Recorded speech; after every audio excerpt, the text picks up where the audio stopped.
Как тебя зовут? Меня зовут Умаева Хадижа. Камила. Меня зовут Нурмамад.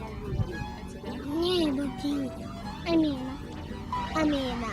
Меня зовут Диана.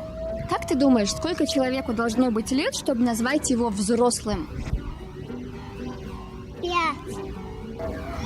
Ну, наверное, много.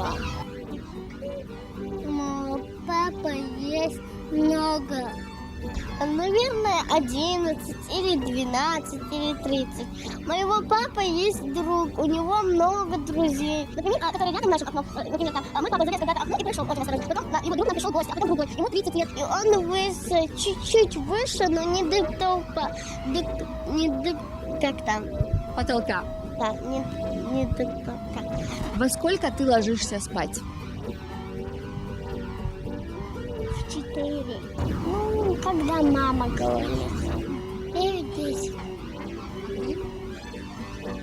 10. В 4 утра или в 4 дня? 4, 3. Хадиш, во сколько ты ложишься спать? До ночи, когда папа приходит ночью, он купляет нам шоколадки или сок.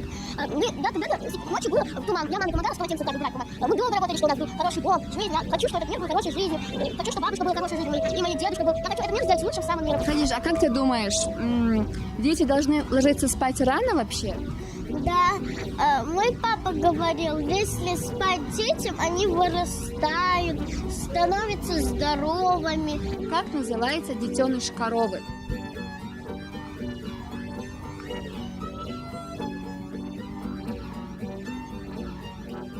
Коровёнок. Теленок. Детеныш коровы. Детеныш коровы такого быстрого нет. А детеныш лошади? Детеныш лошади? Ну, может быть. Ну, часто такое говорят. Какое это слово? Не знаю. А как называют детеныша лошади? Как ты думаешь, чем отличается старый человек от молодого? Ну, он сначала молодой бывает, а потом стареет.